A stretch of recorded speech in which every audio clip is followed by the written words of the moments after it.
Jim Jones, Jim Jones. And I'm pretty sure everybody is aware of this. But Jim Jones took to a social media podcast and had some choice words to say something about none other than Dame Dash. During the podcast, the host asked what was Dame Dash's impact on Dipset. Jim Jones replied with nothing. So the host went on to say, hey, well, what was his impact in Harlem? Jim Jones went on to say nothing, basically insinuating that Dame Dash was just a little figure in the Harlem streets, and he was just a regular hustler like everybody else, a little youngster, because he was 15 at the time, saying, hey, he was just a youngster like everybody else, pushing packs and different things and whatnot like that. Basically, kind of throwing a little shade at Dame Dash. And as we know, definitely when it comes to Dame Dash, you know what he gonna do. He gonna do what he do best. He's gonna respond. So first we're gonna check out what Jim Jones had to say, and then we're gonna get into the part when Dame Dash comes in with his rebuttal to give Jim Jones a piece of his mind. And also we're gonna use Camron as a character witness to Dame Dash's credibility on the streets. What impact was on the Dipset? Dame's impact on the Dipset was nothing. What his impact was in Harlem? Dame impact in Harlem was nothing. Not to say it like that. Dame came up under hustlers. That impact was it. He was a little dude when it came to hustling in Harlem. But in reality, he was like this. Nigga, go to the store, nigga. Take a couple grams. Get out of here. Not to take nothing away from him. I'm not saying he wasn't a hustler in the streets. Right. You heard? But he wasn't the big dog, nigga. He wasn't that nigga. He just had a couple packs like everybody else in Harlem. You heard? His name doesn't ring bells for being the hustlers in Harlem. He made a movie called Paid in Full. He wasn't in the movie. You know, someone called me about that, and I laughed because it's ridiculous. But I felt like Jim must have been giving me an alley-oop to front on him. So I will. Well, here's the thing. When I was 15-year-old, and I would guess their perspective, because he was a young man, I was big time to him. Because I was 15-year-old and I was doing things that most 15-year-olds weren't doing. And the people that he's rapping about in a lot of his records, like Rich Porter and Lou Sims, these are people I actually used to hustle with. Now, at 15, I'm not going to say I was a legend at hustling. I wasn't. I was 15. But the people that we were looking up to, by the time I got to their age, I definitely made more money than them, and I was more impactful as it relates to culture, because it wasn't being known for selling drugs. I was never known for selling drugs. But what you won't do, you could ask Lou Sims if he ever sent me to the store, or ask anybody that you know that was in that world that ever sent me to the store. See, I never hustled with Jim, and I don't think he ever bought a car till it was with Rap Money. It was never a street thing. Okay. I knew him as Jomo, and it's not a bad thing. This was his name. And he was like an 8-year-old, like a younger kid running around with a clip-on tie, and he lived in 1199 at Dave's house. So I never really knew him as, like, growing up. He was always a little kid. Yeah. But Fredo, Camron, brought him around, and I was like, why are you with Jomo? And he was like, well, and he admitted this, well, he has a crib we go to, we just using him, blah, blah, blah. I was like, yeah, all right, it's Jomo. But he's done what he's had to do. But, you know, he wasn't there to say that.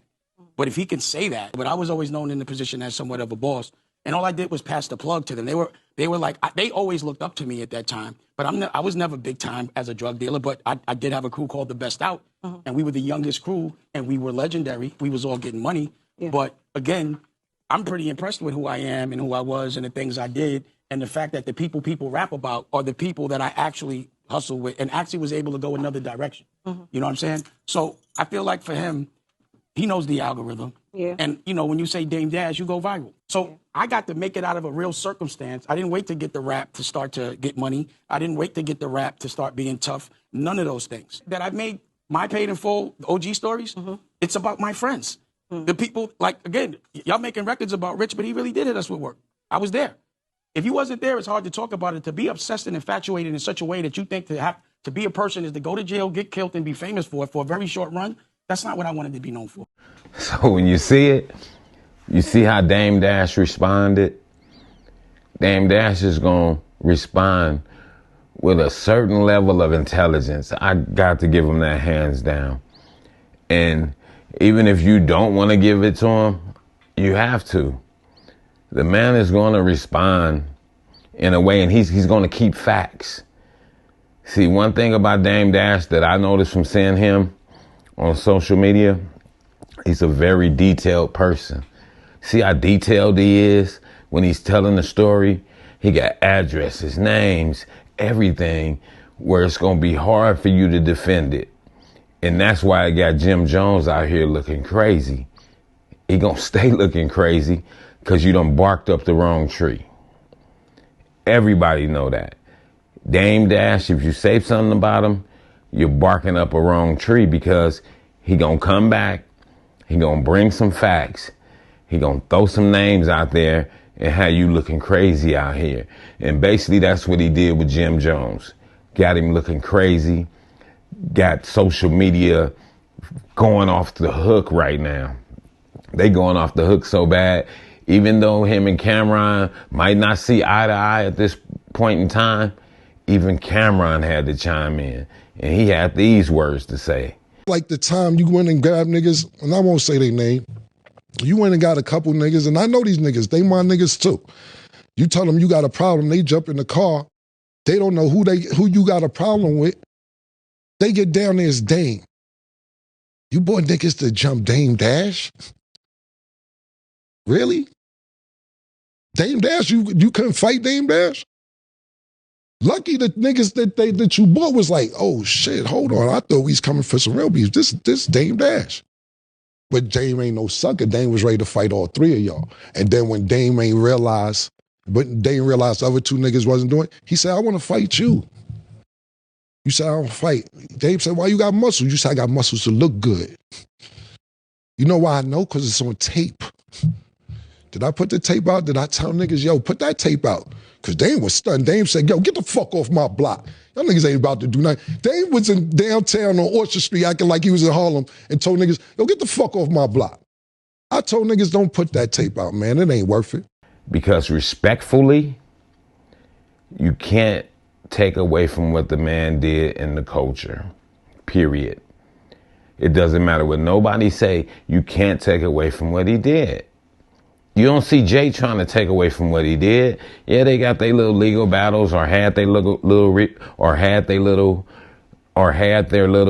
legal battles, but you don't see him trying to shade Dame Dash, because it's gonna be hard to shade somebody that put a lot of people on, that was young and getting money like that. Yeah, guess how money works, people? Up and down. Sometime you're on top, sometime you go down a bit. But is he broke? I doubt it. I think he's far from being broke. Do he got the money he had back in the days? I doubt that too. But guess what? I'm not a pocket watcher. I don't know what the man got. But I do know his response is going to be everything. 10% of things happen to us. The 90% is how we respond. Look how he responded. He didn't call Jim Jones no suckers, no nothing. He just told the story and said, hey, this is what it really was. He was a little kid on the porch watching us, seeing me at 15, looking at me as I was a Rich Porter or somebody. When I wasn't, I was just hustling and glad to be getting money. And that's what he did, according to his story. But when you hear his story, it's detailed to a T. Hey, that's Dame Dash. His strategy is move the pieces like it's a chessboard, not like it's a checkerboard.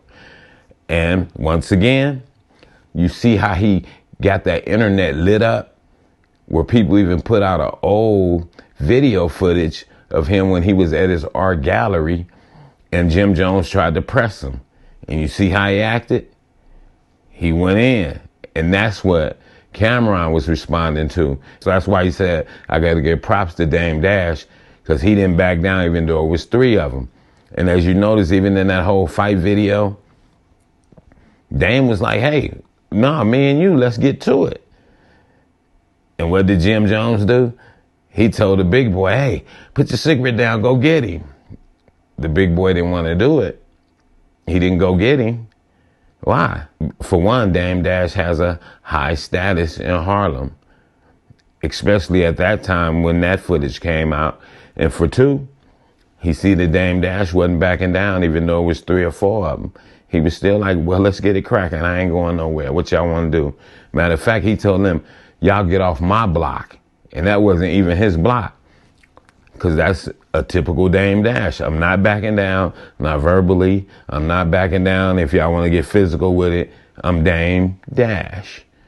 And people, tell me what you think about these clips, this video, and the things that I'm saying. And you know what it is. If you know better, you'll do better. Like, subscribe, and all that good stuff. Peace.